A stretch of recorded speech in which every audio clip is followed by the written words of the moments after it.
Hello and welcome to the Young Filmmakers Project. I'm Nick Voll. We're here at the Hollywood Theater in Northeast Portland, the site of the 2012 Youth International Silent Film Festival. Using scores written and performed on the theater organ, filmmakers under the age of 20 write, film, and edit silent movies. The best of the best are selected to show on the big screen at the Hollywood Theater, with a $1,000 grand prize at stake. This year, 2 films from Vancouver Public Schools were accepted, one from Fort Vancouver High School and one from Vancouver School of Arts and Academics. The movies are judged by a panel of celebrities, including Oscar-nominated director Gus Van Sant, Fight Club author Chuck Palahniuk, producer of X-Men and Transformers Tom DeSanto, and others. All right, the crowd's taking its seat. The show is about to begin. Let's head inside and check out some movies.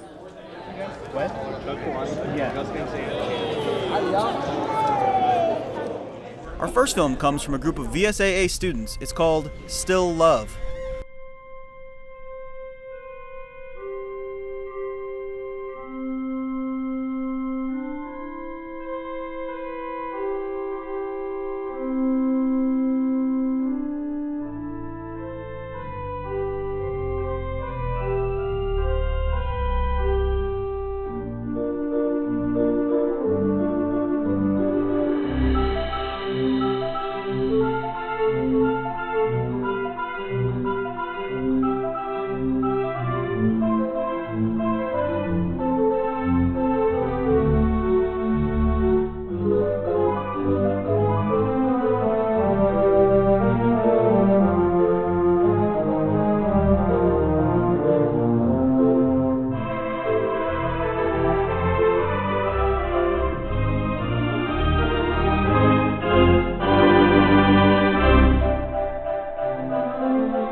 All right, here at the guys who made Still Love that you just saw.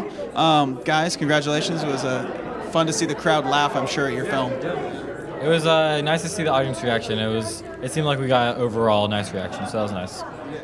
Now, Zach, last year you took the audience award. This year you're still in the running for that. What do you think your chances are? Well, I just tweeted it and posted on Facebook, so hopefully everybody I know will start voting. So, yeah, and hopefully, I mean, the audience was really responsive, so hopefully we get a lot of votes from inside, too. So. Well, so since you did this last year, what did you learn between the 2 years? The judges seem to really like it when you kind of tailor-make it to look like an old silent film, so that's kind of what we went for this time a little bit. So, but we were beat out by claymation. So, have you seen the movie Mannequin before? Did you draw any inspiration from that, or? I haven't personally, but that might be a question for Zach. I know of the movie Mannequin, but this was just kind of something we were joking around with, the idea of a guy falling in love with something that isn't real, and a mannequin worked really well. But every time somebody's seen the movie, usually somebody says, "Have you seen Mannequin?" And I'm like, "No, I haven't seen Mannequin." But it was made before you were born. Nick, what was it like to see your movie on screen? It was great. All right, good. Well, hey, thanks, guys. Congratulations on the good showing, and talk to you later. thanks. Our next movie is from Fort Vancouver, and it's called The Time Machine.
Okay, I'm here with Peter, whose film we just saw. Peter, kind of tell us about your film. How'd you get your idea?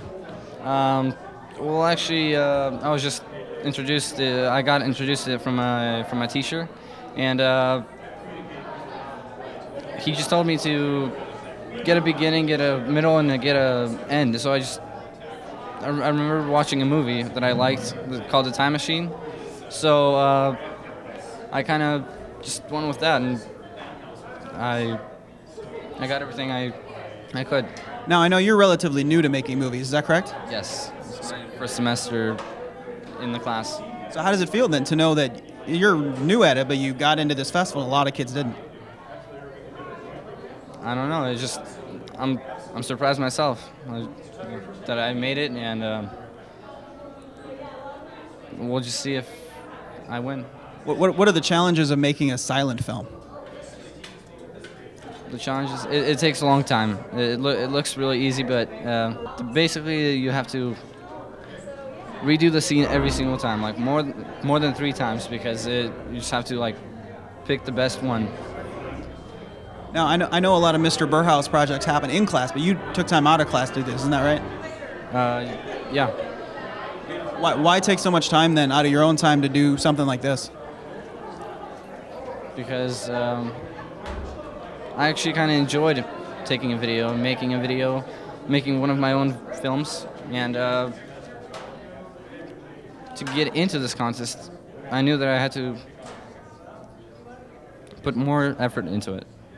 Okay. Well, great. Thanks for talking to me. The students who made those films take video production classes at school. I had a chance to talk to their teachers about the challenge this festival presents. I think one of the really important things for students is instead of them creating work that the teacher has just invented that they're doing for the classroom, they get to see their work on the big screen. It's played with a live organ, and it's a real film festival. I mean, it's $1,000 to the winner and down to $300, $500, $300 for the third place. The winner rides in a float in the Rose Parade. So it's high stakes to them. Whenever you raise the bar for any of those students, it always helps raise the bar for what they create. Andy, if you could talk about telling stories without words is really challenging, especially for kids who are just learning how to do this stuff. How do you get them to do that? Well, I think we start with looking. You have to watch other movies and films, and I show the early silent films and get them to think about how the genesis of the art form, how it got started. And so we watch a lot of those early silent films and watch the work of others. And looking at examples of others, I think, really inspires and motivates kids, and how you can communicate in a visual way. And that's a big thing that we emphasize in the class. Well, great. Thanks, guys. Good luck tonight. Thank you. Neither of the films from Vancouver Public Schools made the finals, but all of the students told me they had a great time. So several students from Vancouver Public Schools made films but didn't get into the festival. Every year it gets more competitive, and they just didn't make the cut. But they're still good movies. So let's take a look at some of those that didn't make it. I think you'll enjoy them.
J.P. Polinick is founder and president of the festival, which has now gone international.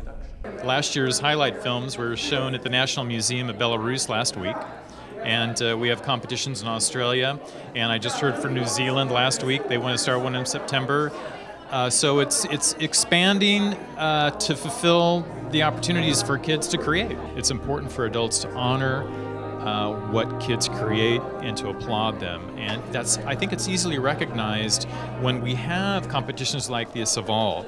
And so as this spreads globally, I think you'll have more and more adults support, honor the creative efforts of kids.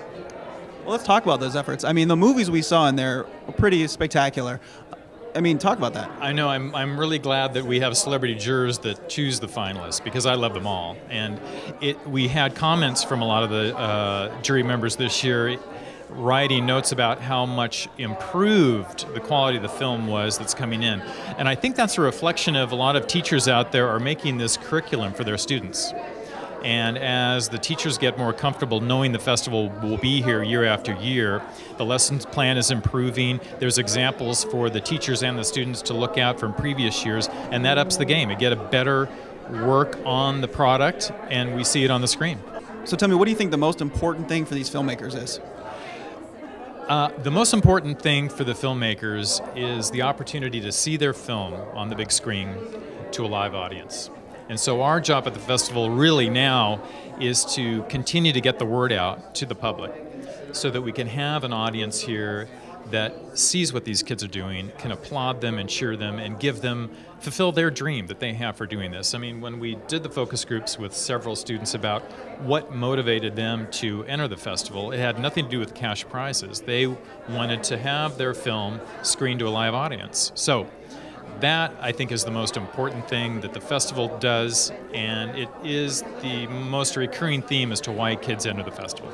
This festival began a few years back when JP heard a performance by theater organist Nathan Avakian. Now, Nathan composes and performs all of the music featured in these films. How does it feel to see your work on the big screen? It's very inspiring for me because you know, you hear the tracks over and over again with all the films, and it's different every time because filmmakers choose, you know, they pull out different things out of the music, and it's a completely different score every time I see a film. Talk to me about how you got involved with this festival at JP. Sure. Well, I was playing the organ at a fundraiser for our house, and it was a private event, and JP happened to be there. And he'd been looking for some sort of creative way to get filmmakers engaged in the community, and he kind of had this idea on the spot and asked me about it, if I'd be interested, and I thought it was a brilliant idea. So that kind of got the ball rolling, and we started working that year. To learn more about the International Youth Silent Film Festival, visit their website, makesilentfilm.com. To see more episodes of the Young Filmmakers Project, head to our YouTube page, youtube.com/VanSDTV. For the Young Filmmakers Project, I'm Nick Voll. We'll see you next time.